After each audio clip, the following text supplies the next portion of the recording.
नमस्कार है सबैजना साथीहरूलाई। आज पनि धेरै समयपछि फेरि अर्को नयाँ भिडियो लिएर उपस्थित भइसकेको छु।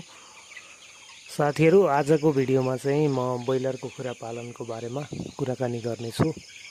हेर्न सक्नुहुन्छ साथीहरू, यसरी कुखुराहरू चाहिँ मजाले बसिरहेछ।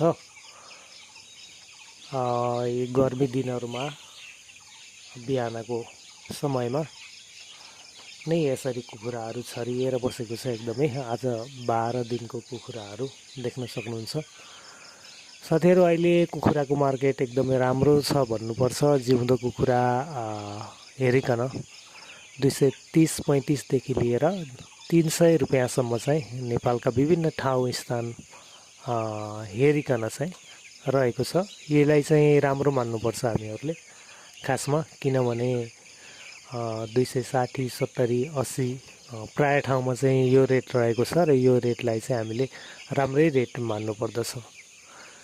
अहिलेको स्थितिमा त ब्रोइलर कुखुरा पालनमा त्यति घाटा नहोला, तर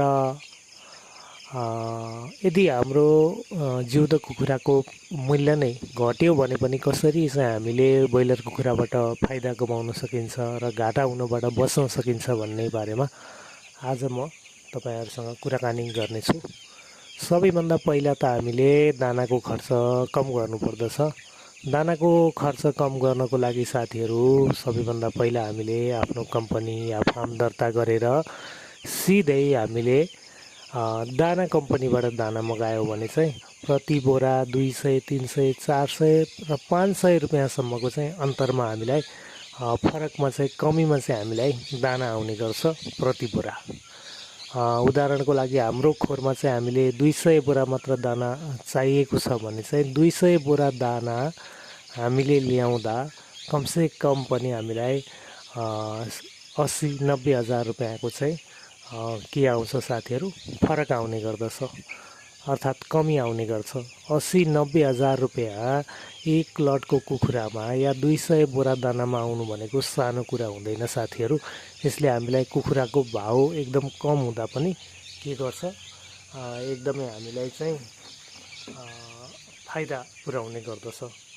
त्यस्तै गरेर साथीहरू दोस्रो कुरा हो, हामीले चाहिँ चल्ला, अत्याधिक महँगो चल्ला नहाल्ने। ठाउँ हेरिकन, नेपालको ठाउँ हेरिकन, अब पहाडी भागमा, हिमाली भागमा चल्लाहरूको ढुवानीको समस्या हुनसक्छ, त्यसैले महँगो हुनसक्छ। तर प्राय हेर्दा 100 रुपैयाँभन्दा 100 रुपैयाँभन्दा माथिको चल्ला चाहिँ हामीले हाल्नु हुँदैन, किनभने त्यो चल्ला चाहिँ मर्यो भने चाहिँ हामीलाई चल्लामै नोक्सान धेरै हुने गर्दछ। तेस्रो कुरा भनेको हामीले चाहिँ कुखुरालाई 3 किलो 3.5 किलो बनाएर बेच्छौँ भन्नेतिर चाहिँ लाग्नु हुँदैन। हामीले खिलाएको दाना, हामीलाई चल्ला ल्याउँदा परेको प्रति गोटा, अनि हाम्रो लाइट, बिजुली, खाने पानी, अनि त्यसपछि गएर चाहिँ हामीले खुवाएको भ्याक्सिन, मेडिसिन उठेर हामीलाई केही रुपैयाँहरू हामीलाई लाग्न सक्छ कि हाम्रो मासिक तलब जस्तै हाम्रो चाहिँ बच्न सक्छ भने चाहिँ उसलाई कुखुराको भाउ आउँदा चाहिँ हामीले +2 केजी भन्दा माथिको र खास गरेर 2200-2300 ग्रामदेखि माथिको कुखुरालाई राख्नु हुँदैन, किनभने कुखुरा अकस्मात मर्न थाल्यो भने फेरि हामीलाई घाटा हुन सक्छ। त्यस्तै गरेर अर्को कुरा रहेको छ स्वस्थ खानेपानी दिने। खानेपानीमा हामीले जुन पानी सफा गर्ने औषधि हाल्ने गर्छौँ, यो पानी सफा गर्ने औषधि हालेको चाहिँ कमसेकम आधादेखि 1 घन्टासम्म चाहिँ ब्रोइलर कुखुरालाई पानी चलाउनु हुँदैन। त्यो औषधिले त्यति बेला नै काम गर्छ। यदि हामीले सिधा औषधि चलाएर पानी दियौँ भने चाहिँ त्यो पानीको कीटाणुहरू मर्दैन, जसको कारणले त्यो औषधिले पनि कुखुरालाई अझ धेरै नोक्सान पुर्याउने गर्छ। त्यस्तै गरेर पाँचौँ रहेको हेरौँ चाहिँ साथीहरू, खोरको भेन्टिलेसन सिस्टम चाहिँ हावा ओहोरदोहोर हुने, ग्यास बाहिर जाने प्रक्रिया चाहिँ एकदम राम्रो बनाउनु पर्दछ। जन्मेको 5-6 दिनसम्म चाहिँ कुखुरालाई खासै हावा चाहिँदैन। त्यसपछि चाहिँ कुखुरालाई हामीले चाहिँ ग्यास चाहिँ जुन भरिएको हुन्छ त्यो बाहिर फ्याँक्नको लागि चाहिँ दुवैतिरबाट, चारैतिरबाट पर्दाहरू चाहिँ थोरै भए पनि खोल्ने बानी बनाउनु पर्दछ।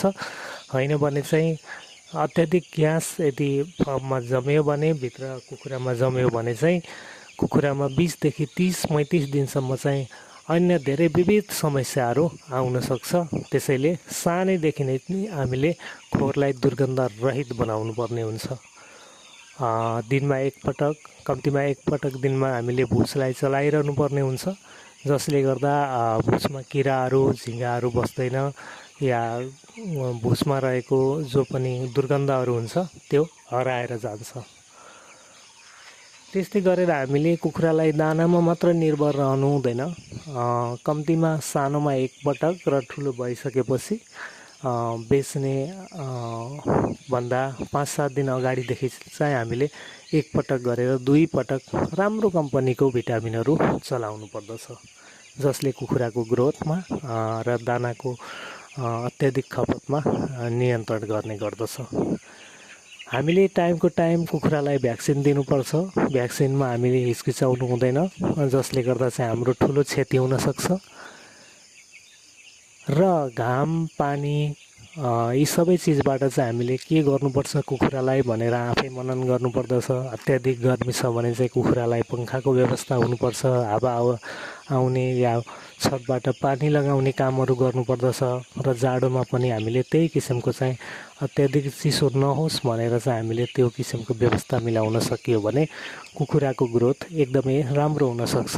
र अर्को कुरा, क्यापेसिटी भन्दा केही कम कुखुरा पनि हाल्ने गर्नुपर्दछ हामीले प्राय गरेर गर्मी महिनामा, किनभने अत्याधिक कुखुराहरू क्यापेसिटी बराबरको 2000 क्यापेसिटी बराबरको कुखुराहरू 2000 हाल्दा चाहिँ खोर भरिने र खोर भरिसकेपछि चाहिँ सास प्रश्वासमा समस्या हुने या गर्मीको कारण एकबाट अर्को कुखुरा अलग हुन नसक्ने हुँदा चाहिँ अत्याधिक कुखुराहरू मर्ने पनि हुनसक्छ।